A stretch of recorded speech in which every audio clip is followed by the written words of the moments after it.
Good morning. It's a very quiet, trippy Sunday, I notice. Usually I have to try to get people to calm down and sit down, but everybody's ready today. My name is Thomas Oliver. I'm the treasurer for the church. I use he, him pronouns. I'm happy to welcome all of you on Zoom, if Zoom is working. I heard it was having problems this morning. Okay. And in the sanctuary, welcome to the Tahoma Unitarian Universalist congregation. I'm very happy to be here, and I've already lit a candle for my daughter who will be coming home from the hospital today after about 3 weeks.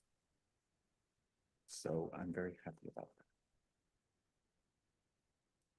Unitarian Universalists are a community of people who hold many beliefs, many origins, identities, sexualities, and genders.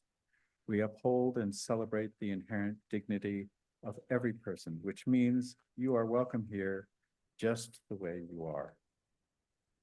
Love is the power that holds us together as we gather in community to seek life's deeper meanings and to celebrate the diversity of all living things. We are all growing with and learning from one another. If you're here for the first time, we bid you a special welcome. After service, there will be in the sanctuary right over there, the coffee and goodie hour, and I will be standing in the corner over here if you have any questions about Unitarian Universalism generally or this congregation. If you want to have somebody approach you and speak with you, pick up a red mug. If you're being shy, pick up a white mug. I also encourage you to explore our website, tahomauu.com. At the website, you can sign up for our weekly e-news that includes information about the important and fun events in our congregational life and how you can participate. And now I have an announcement that our minister, Marco Reinhardt, would like to give us.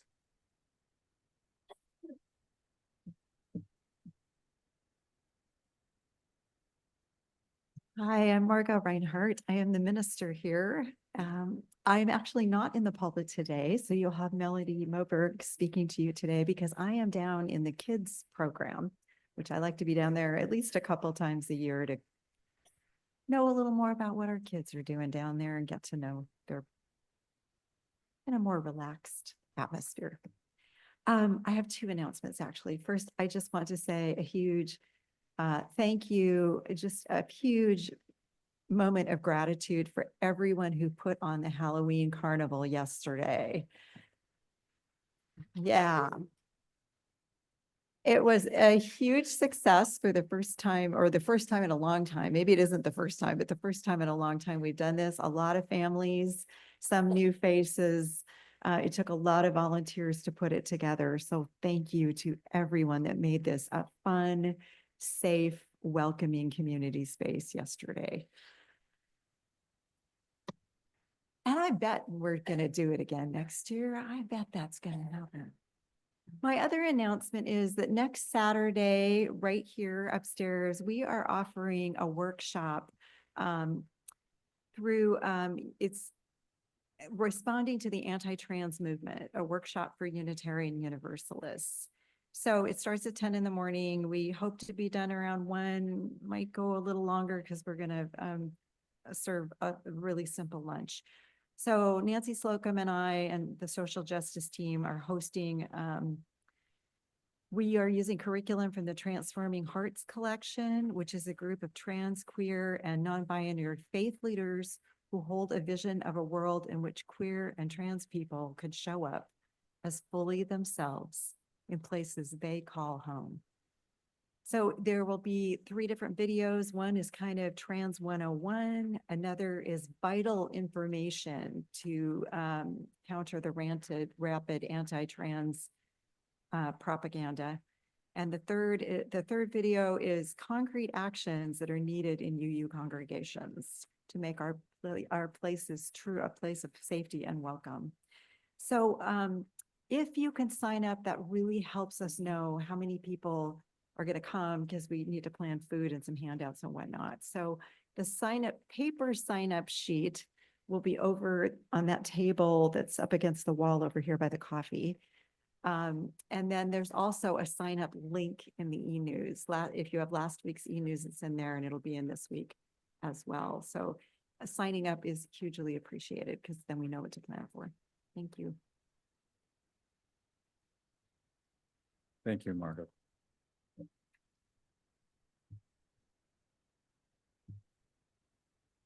And I've already talked about joining us for the social hour.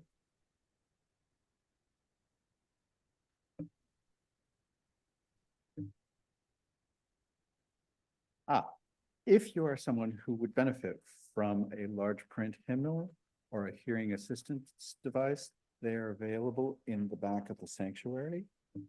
As we begin our service in this beautiful place called Tahoma by local indigenous tribes and nations, I acknowledge that we meet today on the land of the Coast Salish people, including the Puyallup tribal nation, land from which they were forcibly displaced. I honor the resiliency of indigenous people and stand with them as they continue to protect their culture, land, and water, and fight for their visibility, sovereignty, and very existence. Lastly, please set your electronic devices to worship mode. Let us exhale deeply and settle ourselves into this holy moment of sharing and receiving. Let us join together in worship.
Good morning. I'm Chrissy Kim. I'm your celebrant this morning. I use she, her pronouns, and I'm happy to be here in person. I'm on Zoom a lot these days. I hope those of you on Zoom were able to join us. We noticed nobody had logged in at the beginning, even though we're online. So we're wondering if folks are being impacted by the weather and maybe power outages. Our opening words today are from Krista Tippett. Compassion is not soft. It is a quiet form of courage. It asks us to see ourselves and others as imperfect and still worthy. It grows in the moments we pause, breathe, and choose to stay present to the truth of our shared humanity. Before we light our chalice, I just wanted to give an opportunity for anyone who's new in our congregation to introduce themselves. So if you would like to introduce yourselves, raise your hand and I will bring you a mic.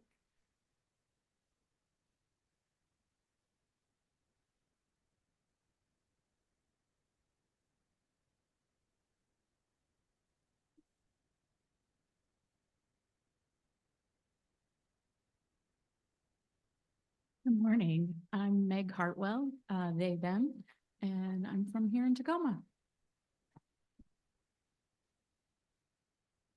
Anyone else?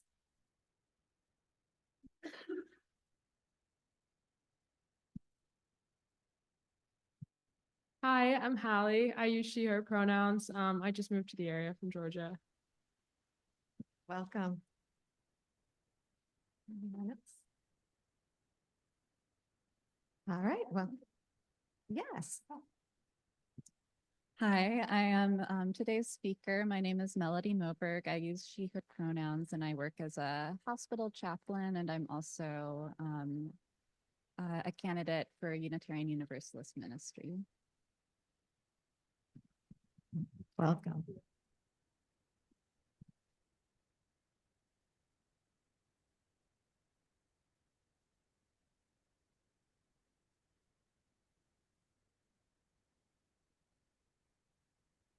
And that brings us to our chalice lighting. So Melody is going to light our chalice for us.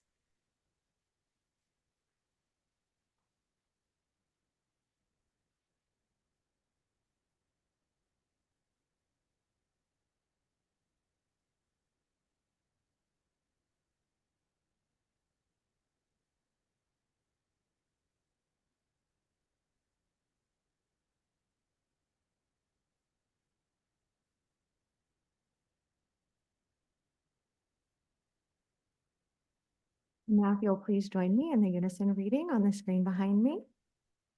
We light this chalice in deep respect for the mystery and holiness of life, in honor and gratitude for those who have gone before, with love and compassion for those who dwell among us, and with hope and faith for the generations to come.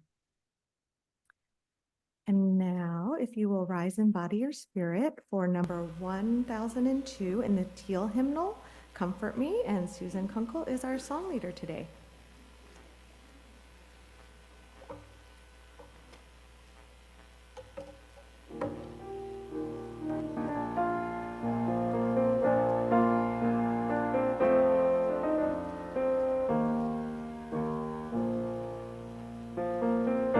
Comfort me, comfort me, comfort me, oh my soul. Comfort me, comfort me, oh my soul. Sing with me, sing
Okay, so it's time for all ages.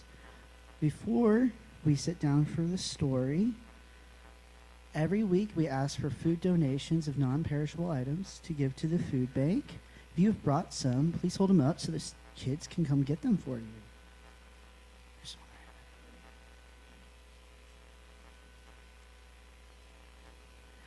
I want to give another quick shout out about the carnival. I want to thank everyone who was involved personally. It was so amazing hearing all these kids in here. There had to be 30-something kids yelling and screaming and having the time of their life. It's just beautiful.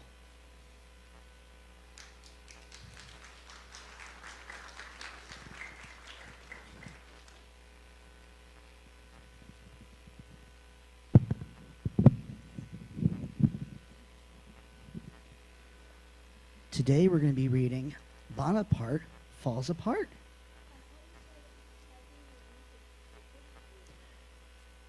We're working on that. Bonaparte was falling to pieces, and this really shook him up.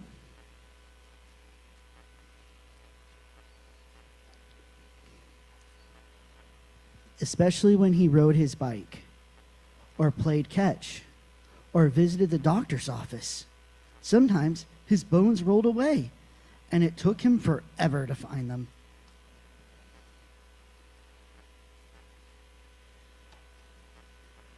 What will happen when school starts? Bonaparte asked. His friends and his hand crackled to the sidewalk. I'm falling apart. Everyone will make fun of me. I have an idea, said Frankenstein, clicking Bonaparte's hand into place. Let's glue and screw your bones together.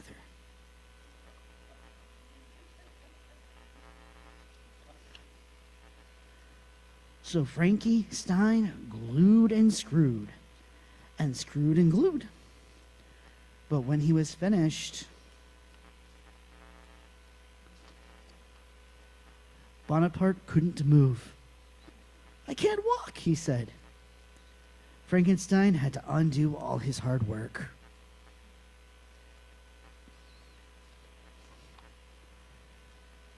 I have another idea, said Blackie Widow. I'll spin and pin a web around you. So Blackie Widow spinned and pinned and pinned and spinned. But when she was finished,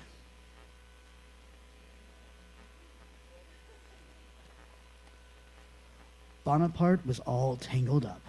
I'm a mess, he said. Blackie Widow had to undo all her hard work.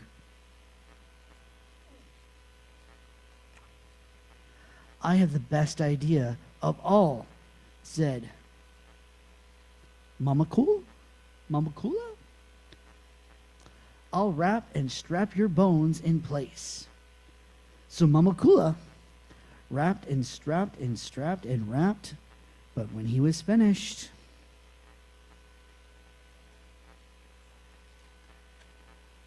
Bonaparte couldn't see. Where is everybody? He asked in a muffled voice. Mamakula had to do all his hard work.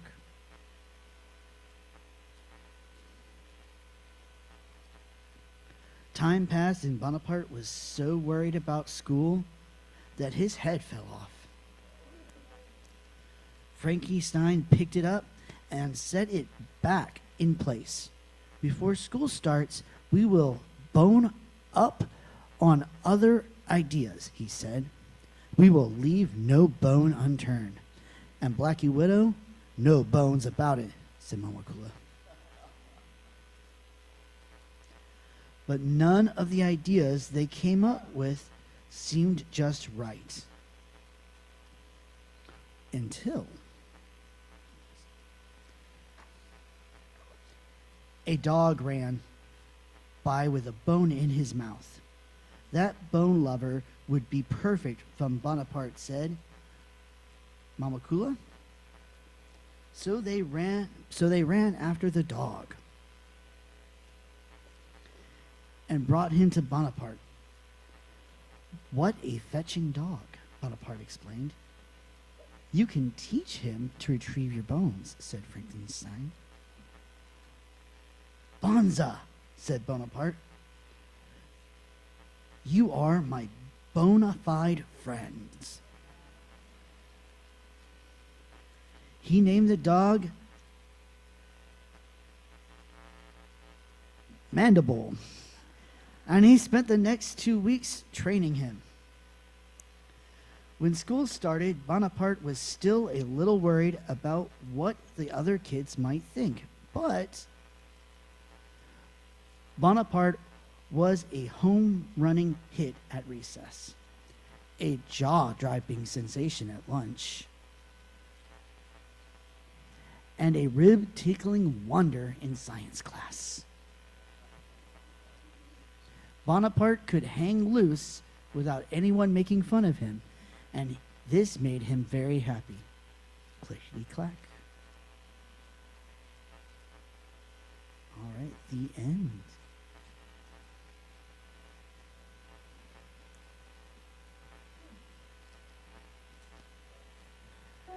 Please form an arch as we sing the children out. We hold you in our love as you go, as you go. May your heart be at peace as you go. To nurture the spark of your precious life, we hold you in our love as you go.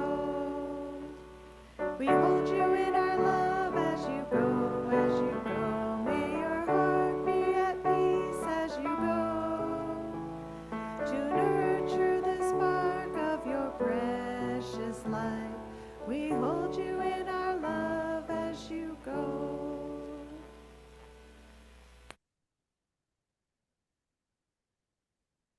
Good morning, Bob Hayes here, your chat chaplain. So what does TUUC mean to you? Is it a place to come on Sunday to get centered, to meet others of similar faith and belief? Is it an organization that helps you connect with the community and the things that are going on? Is it something that when you're far away, you can still zoom in on Sunday and still be part of the service? Tahoma Unitarian Universalist Congregation is many things to many people, but it can only be that with the help from all of us helping to finance it. For those of you that are online, currently we're having a few website problems, so you can't go on the website right now, but asking later this week that you would go on and hit the give button and contribute what you can. For those of you in the sanctuary this morning, the ushers will come around with a basket and please assist where you can.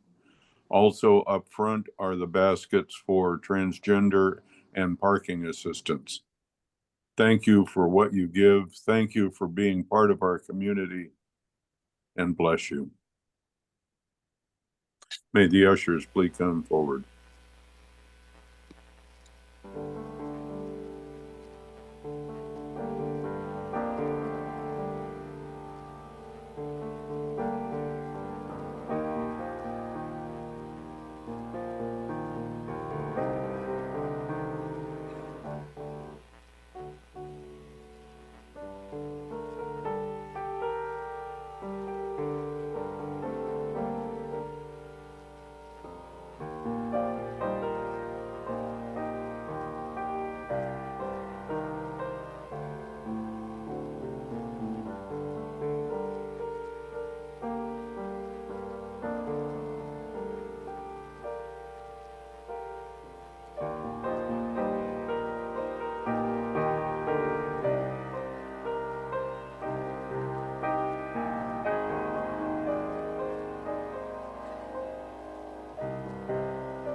Please join me in the offering dedication reading that's behind me on the screen.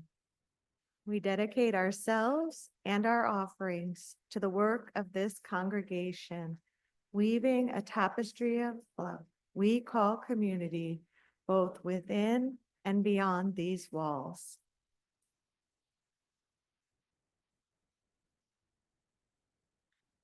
And now, if you will rise in body or spirit for hymn number 352, Find a Stillness in the gray hymnal.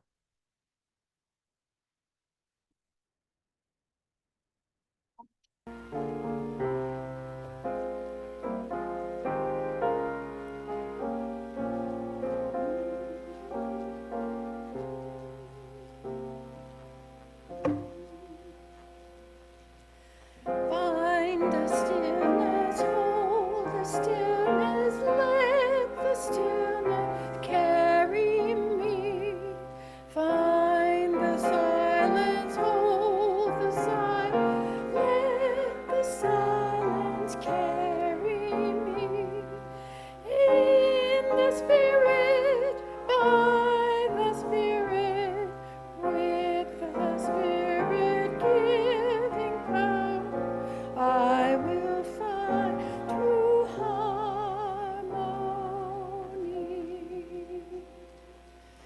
Seek the essence, hold the essence, let the essence carry me.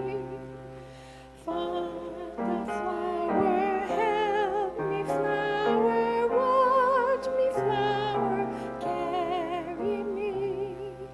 In the Spirit, by the Spirit, with the Spirit giving power, I will find true harmony.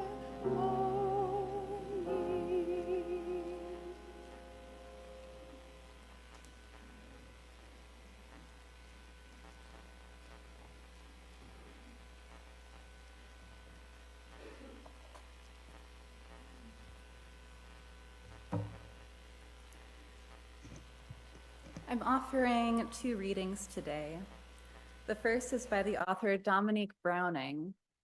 She writes, "Slow living, as I have come to understand, opens up the prospect of slow love, the most sustaining sort of love I have ever known. A love that comes of an unhurried and focused attention to the simplest things, available to all of us at any time should we choose to engage.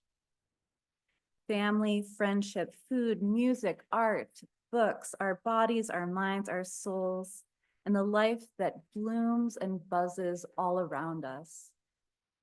Perhaps even more importantly, slow love comes out of the quiet hours, out of learning from the silence that is always there when we most need it." And our second reading is by the late Irish poet John O'Donoghue. He writes, "Lovely people feel that their real identity is working on themselves. And some work on themselves with such harshness. Like a gardener who won't let the soil settle for anything to grow, they keep raking, tearing away at the nurturing clay from their own heart. And then they're surprised that they feel so empty and vacant. Self-compassion is paramount. When you are compassionate with yourself, you trust in your soul, which you then let guide your life. Your soul knows the geography of your destiny better than you do." And now for today's sermon. I'm exploring the topic of rest and how it relates to compassion. So to begin, I want you to imagine that you're going through a very hard time, which might be true for everybody. Thank you for that. And so while you're going through this hard time, there's someone who really wants to help you cope. And this care provider sprints up to you, shouts, "How can I help you?" And then they double over, gasping for breath while checking their watch. Do you feel well cared for? So as I said earlier, I'm a UU ministerial candidate, and for the past 2 years, I've trained and worked at a number of hospitals as a chaplain. And that work is one of providing spiritual, emotional, and crisis support to patients at the hospital and their families. And in the hospital, one of the jobs of a chaplain is providing professional compassion. And this is a skill that I've had to work on and will probably continue to work on over a lifetime. I found that the key to compassionate spiritual care is listening well and being really present to the person in front of you. And the key to this presence is slowness. And the key to this slowness is rest. Presence is the ability to be here now. In chaplaincy, presence means truly being there with someone, not worrying about what's going to happen next or thinking about something that happened in the past, but focusing on what's happening right now. Presence allows us to truly perceive another person. I recently learned from my teacher, the Reverend Greg Nealon, how Gestalt therapy might relate to presence and compassion. In this therapeutic modality, there's an idea that we're most awake when we're present. And when we're thinking about the past or the future, we become more detached from our lives and more tired. Presence requires slowness. It's so much harder to provide compassion when we're feeling rushed. This is a common complaint that people make about doctors, that they sometimes don't have bedside manner or sometimes don't feel compassionate. And this often happens because doctors really are rushed, in truth. They have a lot of patients. They don't have sufficient time to be with them. And the pressure is high to use the time efficiently to meet their needs and help them get well. When we're rested, our nervous systems are calmer. And when our nervous systems are calmer, we're less reactive. And when we're less reactive, we have more capacity to see people as they truly are and to actually, in our hearts, feel that compassion. Slowness and restfulness can help us be compassionate to other people. In our reading, Dominique Browning speaks of slow living and slow loving. Living at a slower pace opens a portal to slow love, a form of love, she writes, that is sustaining, unhurried, and focused on the simplest things. Focused, she writes, on the life that blooms and buzzes all around us. In my early 20s, I worked at 2 farms and intentional communities called Camp Hill. And there I worked with adults with developmental and cognitive disabilities. We did slow work together, growing and picking vegetables, cooking meals for one another side by side, getting to know each other while spinning yarn out of wool, and helping each other create real things with our hands. I mostly lived in my head while I was in college and before then. And so this slow living period of my life was a real journey of embodiment. I began to truly feel like a being on our beautiful planet, able to gather berries, dig in the soil, get wet in the rain, and then enjoy being cozy with others around a hearth. In this work, my relationships with other people became simpler, more joyful, less jaded and sarcastic. My perception of the natural world came alive. I was able to delight in pollinators and feel deep joy in the turning of the seasons, and joy seeing the bright green sprouts emerging from long-buried flower bulbs. Rest is also a potent form of self-compassion. I love the writing of John O'Donohue. And I'm always surprised at what he has to say. He has a very unique observation about life and soulfulness. In our reading, he explores the connection of self-compassion and self-work. He writes that some people work on themselves with such harshness that it's like a gardener who overrakes the soil until it cannot grow anything. And what he shares feels apt given the American approach to self-improvement. And we must ask, what are we improving our lives for? Is it to work harder, to be more machine-like, more efficient? But what if we imagine self-improvement as living with more grace and spaciousness? What if self-improvement was about becoming more human and more creaturely? Less good and more Mary Oliver's soft animal of the body that loves what it loves.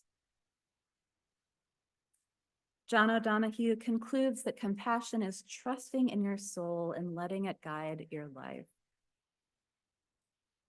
I wonder how many of you have felt guided towards something that really surprised you. I experienced the surprise of inner guidance when I visited this Camp Hill community and farm where I eventually worked. I was in college. I was applying to summer publishing internships. I felt like I needed to take my next very professional step forward. I'm pretty tidy. I don't like getting dirty. I never liked camping. But I decided to join a good friend to spend a week visiting the farm over my spring break. And there was something about that place that called to me strongly. I longed to be there. The silence felt like a healing balm. The land had a vitality to it that I hadn't experienced before. I loved the land and I loved the work, and I knew that I had to be there. My parents were very surprised when I told them that I was going to become a farmer that summer. So this experience profoundly expanded my sense of self. I ended up being covered in dirt all the time. I relied less on being an intellectual, and I think I learned to feel alive in my body, perhaps for the very first time. As John O'Donohue said, my soul knew the geography of my destiny better than I did. Self-improvement can feel like a straitjacket of rules and shoulds and guilt and self-policing. Beneath this drive towards optimization, though, lies the soul. It moves with compassion and authenticity. Resting and slowing down connects us with soul, which is compassionate. It is our compassionate inner guidance system. The Black theologian Howard Thurman wrote, "Ask not what the world needs. Ask what makes you come alive, and then go do it. Because what the world needs is people who have come alive." This is the kind of wisdom that might come from connecting with the soul, greater aliveness. And now I'm going to explore rest on a broad scale, maybe the broadest scale that there is. So as many of you know, in the book of Genesis, in the Torah, it opens with a grand myth about creation. The myth reads, "In the beginning, when God created the heavens and the earth was a formless void, and darkness covered the face of the deep, while a wind from God swept over the waters. And then God said, 'Let there be light,' and there was light, and God saw that the light was good, and God separated the light from the darkness. God called the light day, and the darkness she called night. And there was evening, and there was morning, the first day." In this story, God creates everything not out of nothing, but out of chaos. The earth was a formless void, And from the dark, chaotic waters of the void, the breath of God creates form, distinctions, light and darkness, morning and evening. In this story, God begins creation by making time. And later in the creation myth, we hear the following. And on the seventh day, God finished the work that she had done, and she rested on the seventh day. And so God blessed the seventh day and hallowed it, because on it God rested. And so in this myth, the culmination of creation is not plants or clouds or people. It's the Sabbath. It's Shabbat. It's rest, sacred rest. Creation begins with time and ends with rest. And rest is the fulfillment of time and the fulfillment of creation. So most Christians mark the seventh day of creation on a Sunday and practice sacred rest. And some others mark it on a Saturday. On the Sabbath, Christians worship and rest from work. Jews observe Shabbat from sundown on Friday until Saturday in the early evening. Shabbat is a practice of sacred rest, offering rituals for worship, rest, and community. There are 39 categories of work and deliberate activity that are prohibited during this time. And so some of these include plowing soil or dyeing wool or kindling fires. Orthodox and conservative Jews often follow these prohibitions more strictly, while Reform Jews follow them more loosely. I used to live very close to a conservative synagogue, which was across the street from my UU church. And on Saturdays, I enjoyed seeing families in my neighborhood walking together to go to services. And this is because they didn't want to drive on the Sabbath. Ironically, it takes a lot of work to not work sometimes. It takes a lot of work to intentionally carve out the space and time for rest and reflection. And I want to draw our attention to the hymn, Find a Stillness, that we just sang together. The words are paired with music from a Transylvanian hymn. It speaks to me in the way that music only really can to the sacred dimensions of stillness and rest. Find a stillness, hold a stillness, let the stillness carry me. People get restless when it's quiet and still. But moving through this discomfort to embrace stillness can be transformative. We find it, we hold on to it, and like finding breath in meditation, we find it and hold on to it over and over and over again. And eventually this stillness carries us. It transforms us, supports us, and moves us forward, helping us to flower. And there are so many ways that we are not allowed the sacred rest that we desperately need. In her book, Do Nothing, Celeste Headley calls efficiency a cult. I really like that. Efficiency is a cult. She argues that efficiency culture is toxic, as it tries to milk every ounce of productivity and work and doing from our time. Headley argues that human bodies and minds were not meant to toil ceaselessly for hour after hour. And in fact, we tend to work best when we enter flow states and when we can pulse rather than grind. And pulsing means short bursts of uninterrupted focused work, which can elicit the greatest creativity and productivity.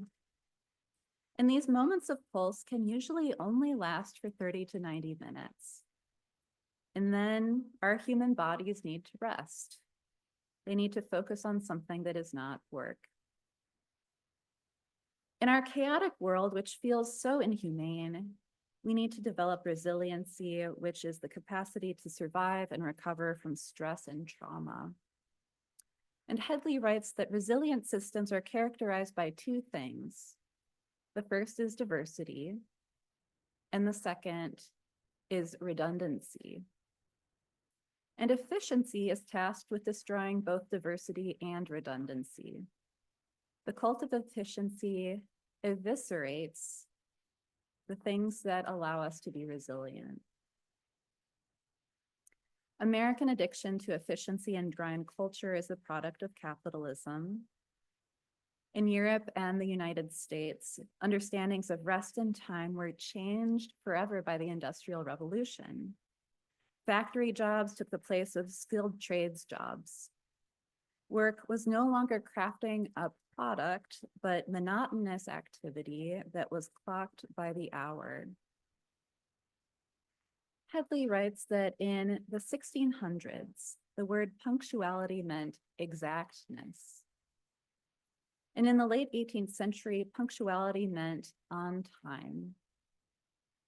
Contemporary American culture cares less about the quality of the things created or the generous health and well-being of its workers than it cares about profit and squeezing people dry during the time that they're allotted to work.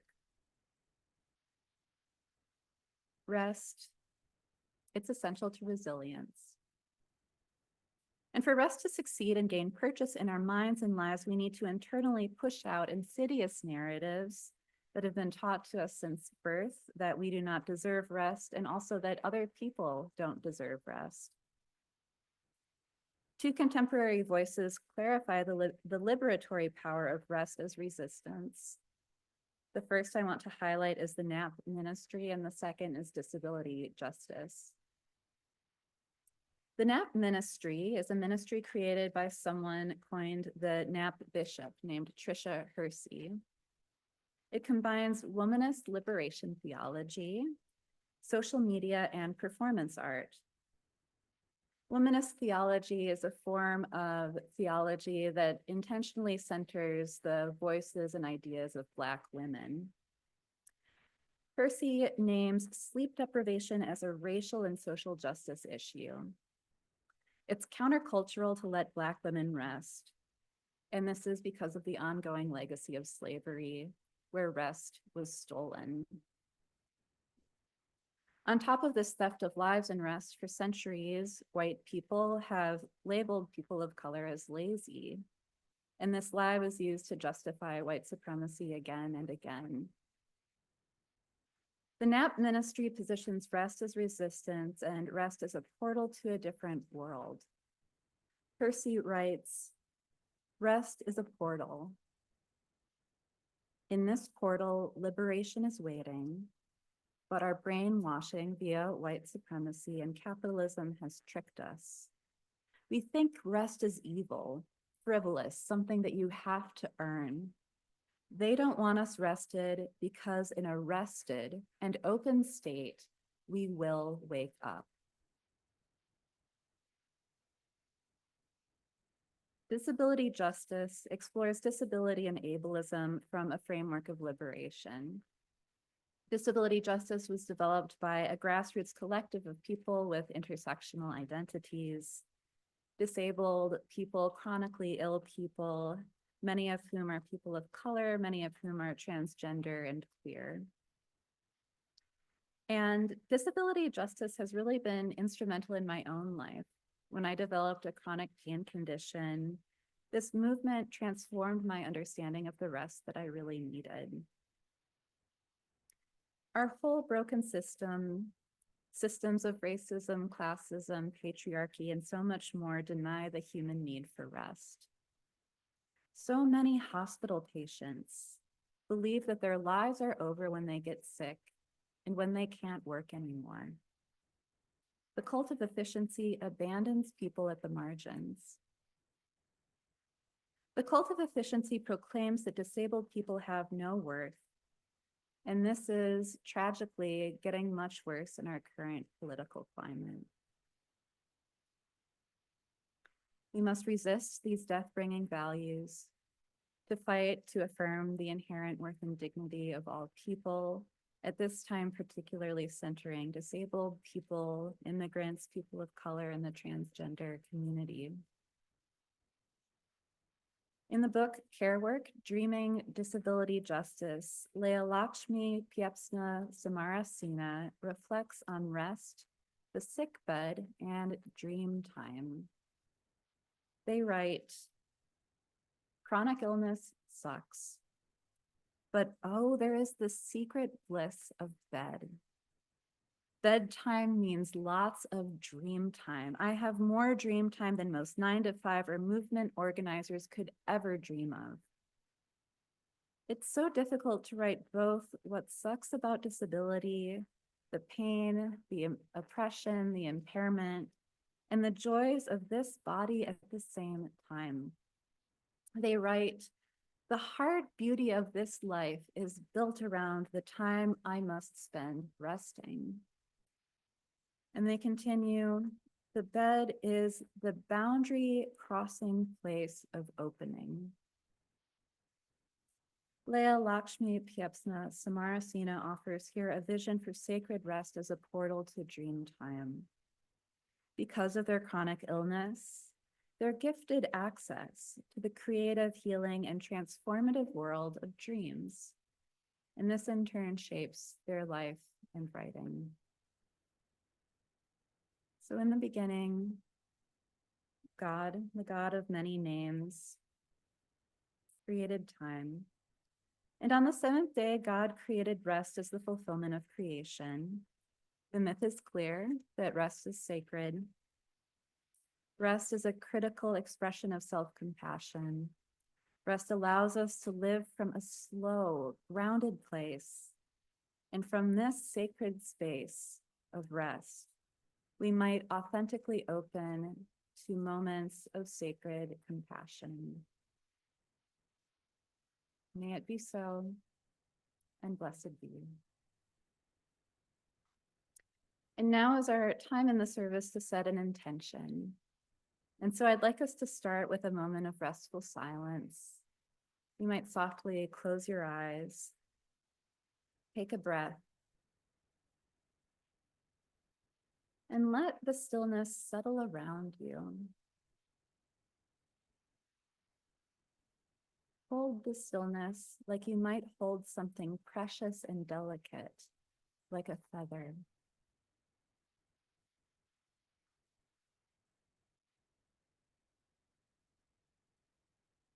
Today, I invite you to ask yourself, where does your soul crave rest? Where are you exhausted? Can you meet this exhaustion with some compassion? What tension are you holding in your body that you can release right now? Rest comes in so many forms. Sleep, naps, daydreaming, enjoying silence, looking at changing leaves, listening to a favorite album from start to finish, taking an extra breath. What is one tiny way you might bring more rest into your life in the week ahead? May we bless our lives by allowing ourselves to rest, and may we bless our loved ones by allowing them to rest. And may this rest, this stillness, this spaciousness be a place of healing. Blessed be, and amen. Now, please rise in body or in spirit to join in singing our closing hymn, number 86, Blessed Spirit of My Life.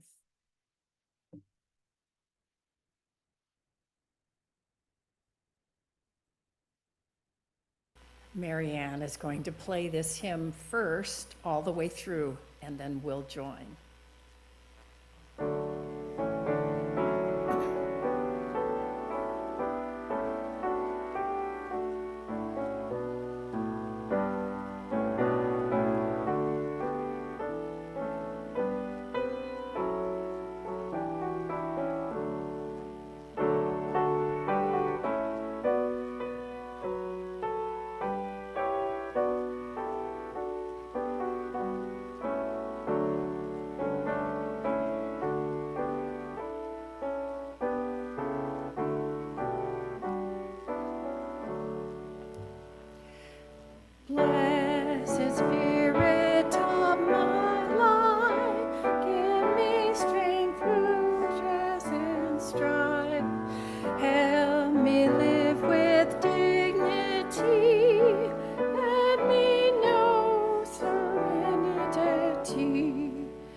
Our time together ends, but compassion's work continues.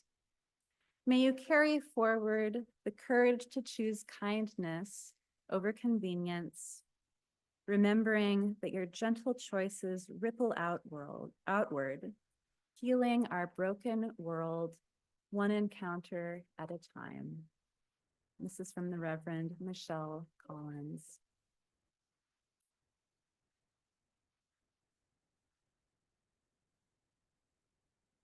And now if you'll join me for the chalice extinguishing words.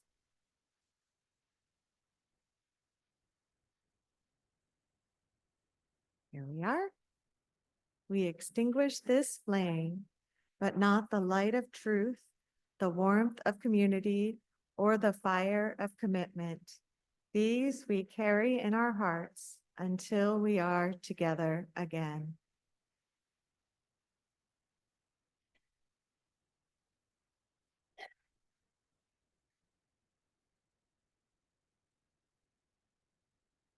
And now please rise, embody your spirit, and join us for our closing blessing song. I have to sing in the microphone.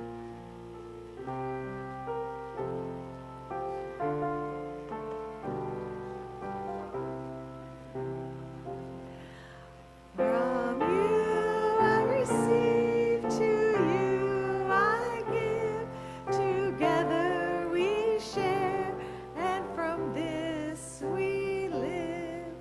From you I receive, to you I give, together we share, and from this we live.